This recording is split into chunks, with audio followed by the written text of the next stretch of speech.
Hello, Tim from Fair Play Now on the 10th of August 2023. So we're well into August here, and who viewing this, if you're in the UK at least, are enjoying the glorious hot summer weather.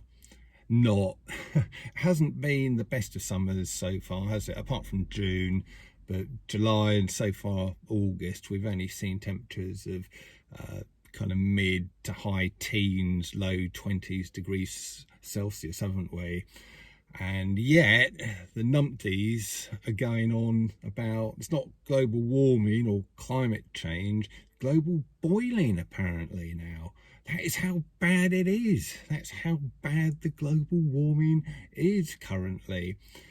So it's ridiculous, isn't it? And I'm hoping, I think it has actually, I'm hoping it's woken up quite a lot of normies to the nonsense, the climate scam nonsense, because here these idiots at the BBC are going on about global boiling and record high temperatures, and it's cool here. It's kind of rubbish temperatures really for this time of year, and I'm just hoping some people at least out there in normie land are putting two and two together and thinking, hang on a minute, something's not adding up here really. I've got the BBC here telling me all of this climate stuff, how things are just getting hotter and hotter and hotter, and yet I look out my window, it's raining, it's not very warm outside. What's going on, So I think one change I've noticed is a little bit frustrating in some ways, but when you're talking to kind of a normal person, normie, whatever you want to call them, someone out there, about our kind of thing, this kind of thing I've just talked about, you're not getting, oh, you're a crazy conspiracy theorist, you're mad. You're not, well, at least as far as I'm concerned, I'm not tending to get that so much now. I don't know if this is your experience, but something you do get instead, which in some ways, like I say, is equally frustrating, is, oh, well, we're all entitled to our different opinions. Have you had that one? I've had that a fair bit now.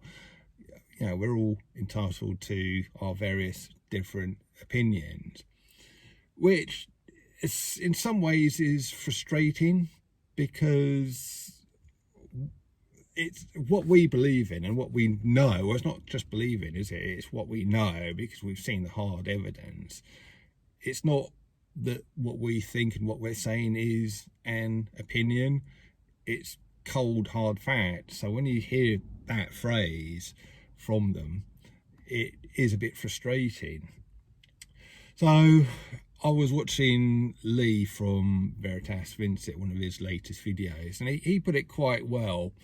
He was saying, if you know a particular road, he chose an A road, main road near him, which I can't remember, but around here, probably the nearest big A road to me is the A22. It goes from kind of South London all the way down to the coast, Eastbourne, that sort of area.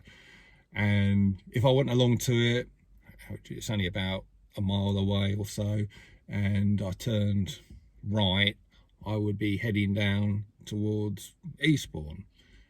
Now, that's not an opinion, and that's not a conspiracy theory. I know 100% for fact that road is called the A22, will take me down to Eastbourne and the south coast, or if I go the other way, up to London. There's kind of no opinion or sort of conversation to be had, or discussion to be had about it, because it's cold, hard fact. And why do I know it's cold, hard fact? Because A, I've seen maps of it, which tell me that that's a fact, and also B, personal experience. I've driven sort of both up to London on it and down to Eastbourne on it many times. So I thought that was a really good way that Lee put that.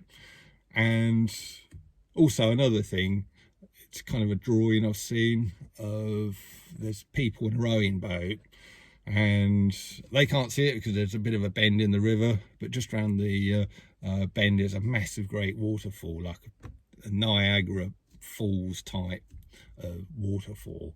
And this guy on the land and up a bit of a vantage point, he can see it but they can't, and he's kind of pointing and shouting and all the rest of it.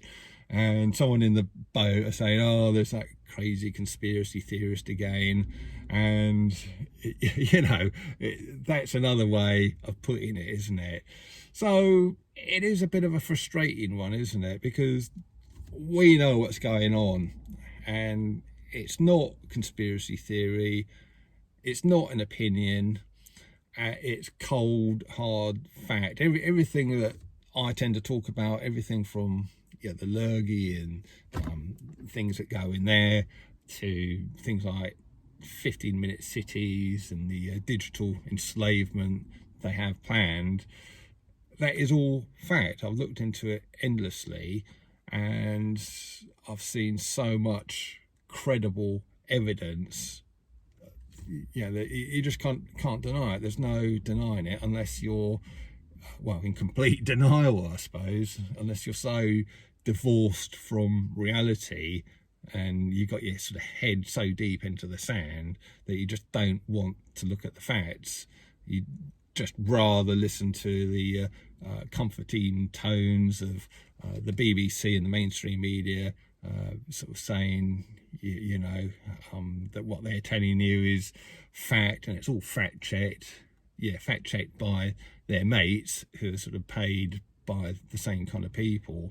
That's another one that you get, isn't it, when you're talking to people, you're sort of saying, well, why do you watch the BBC or ITV or Sky? It's nonsense. You're not getting the proper news from them. You're just getting propaganda. And they turn around and go, oh, it's fact checked. Well, that's a bit like going into, let's say, a BMW showroom, and the salesman in there is saying, oh yeah, this BMW model, blah, blah, blah, it's the best car in the world, it's absolutely fantastic, it does this way better than all of its competitors, it's much faster than any of its direct competitors, it's more economical, blah, blah, blah. And you're sort of thinking, yeah, I'm not sure if I totally believe you on all of that, because you're a salesman and you're trying to sell it to me. And then he goes, oh, hang on a minute, well, I've got an independent fact checker. Here's Mary here. She's from accounts, so she's nothing to do with sales. So Mary, what do you think of this car? And she goes, oh yeah, you're right, Mr. Salesman, it's absolutely fantastic, it is the best car in the world. And then he turns around to you and say, so there you go, yeah, there's an independent person saying the same as me. And then you sort of think, excuse me, she's not exactly independent, because although she's not in sales in your department, she's still working for BMW. So, and being paid by the same people at the end of the day. So how's that independent? And that is hopefully a pretty good explanation of what these fact checkers are. That's exactly what they're like. They're on the same kind of side as the mainstream media. They're paid ultimately by the same people, and they're really just there to back up the mainstream media. Whereas if you look at independent media, you get to see the actual facts, and these facts, which are 100%, a lot of these things actually come from governments, facts and figures and statistics from governments, and also the bodies, these international organisations who are wanting to put us into this digital enslavement. They actually tell you, it's actually written on their websites and their documents, and on historical video footage, etc. So they're actually telling you as well. And yet people still turn around, even though we've got all this hard evidence, and say, yeah, well, you're just sort of either a mad conspiracy theorist, or, yeah, well, you're entitled to your opinion. We're all entitled to our opinions. So it's frustrating, isn't it, really? It really is frustrating. And yeah, let me know what you think. I'm just really letting a few thoughts tumble out of my head here today. That's just a phrase, you know, we're entitled to our own separate opinions phrase. It's something I've heard quite a few times recently during the course of this year. Tell me what you think about that, and leave a comment in the comment section below. And I'll leave it for today. Back soon. Tim from Fair Play Now. Thanks for watching.